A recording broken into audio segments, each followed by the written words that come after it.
नमस्कार सम्पूर्णमा नेपालमा रहनुहुने आदरणीय आमा बुवा दाजुभाइ तथा दिदीबहिनीहरू। प्रवासबाट म प्रेम प्रसाद सापकोटा बोलिरहेको छु। अहिले मलाई एकदमै आफ्नो मनमा लागेको कुरा यहाँहरूसँग व्यक्त गर्न गइरहेको छु। विगत 15-20 वर्षदेखि म मात्रै नभएर हामी सम्पूर्ण नेपालीहरू आफ्नो देशको राजनीतिक परिस्थितिका कारण दिनानुदिन विदेशिनु परेको छ र लामो समय विदेशमा आफ्नो पसिना, बल, बुद्धि र विवेक बगाइरहनु परेको अवस्था छ।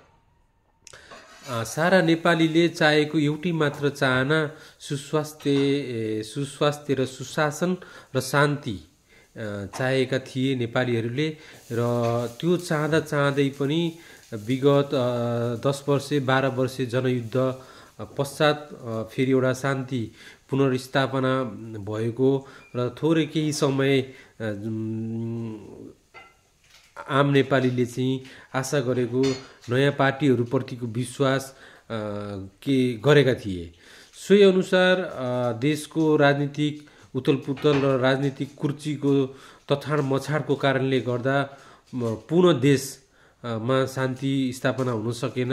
भ्रष्टाचारका ठुला भ्रष्टाचारका काण्डहरू पनि बाहिरिए हैन।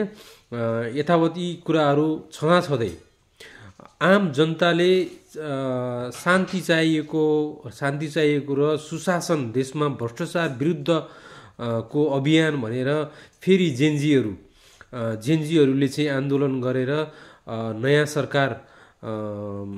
सरकारको प्रतिस्थापन गरे। अन्तरिम सरकार गठन भयो। त्यसमा पनि नेपाली जनताले विकासको सँगसँगै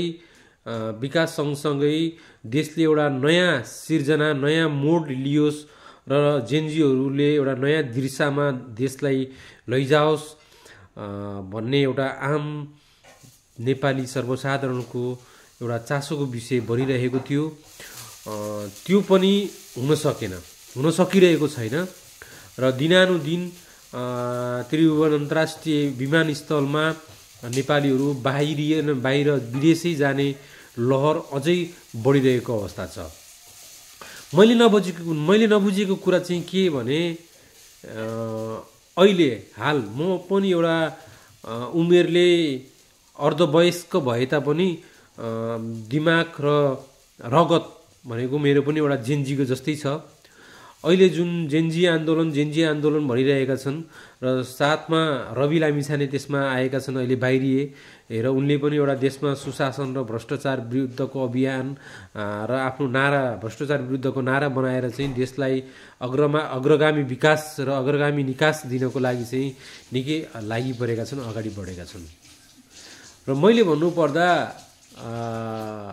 विकास के हो, विकास कसरी गर्ने, देशलाई कसरी विकासोन्मुख देश बनाउने र सर्वसाधारण नेपालीहरू शान्तिसँग र आफ्नो जीविकोपार्जन कहिले गर्न पाउने र विदेशमा र प्रदेशमा आफ्नो बल, बुद्धि र विवेक प्रयोग गरिरहेका नेपालीहरू कहिले फर्किने वातावरण बन्ने, त्यो मैले आशा गरेको चाहिँ त्यो जेन्जीबाट पाएको थिएँ। जेन्जी पनि जहिलेसुकै आन्दोलन गर्ने, फेरि आन्दोलन के को लागि? आउनुहोस्, जेन्जीहरूले जुन एउटा भिजनको साथ एउटा लिडरसिपका साथ जुन आन्दोलन भयो र सरकार गठन भयो, आफ्ना भिजनहरू प्रष्ट सरकारलाई राख्नुहोस्, विकासका भिजनहरू हैन, देशमा कसरी विकास गर्न सकिन्छ, यी कुराहरूलाई आफ्नो सरकारलाई चाहिँ प्रस्तावका साथ लिएर जानुहोस्। र फेरि यो भएन, सरकार भएन, सुशीला कार्की भएन, यान त्यान गरेर चाहिँ देशलाई अझै अधोन्नतिमा धकेल्ने प्रयास नगर्नुहोस् भन्नको लागि हामीले विनम्र अनुरोध गरेका छौँ। प्रवासमा रहनुहुने सम्पूर्ण नेपालीहरूको आवाज पनि यही छ। देशमा सुशासन कायम होस्, भ्रष्टाचार मुक्त होस् र सर्वसाधारण नेपालीहरू जीविकोपार्जन राम्रोसँग गर्न सकुन् भन्ने सबैको चाहना छ। सोही अनुरूप जेन्जीहरूले आफ्नो भिजनका साथ सरकारमा गएर वार्ता गरी र वार्ताको माध्यमबाट देशलाई भड्खालोबाट बाहिर निकाल्नको लागि अनुरोध गर्दछौँ। जय देश, जय नरेश, जय नेपाल, जय प्यारो देश। धन्यवाद।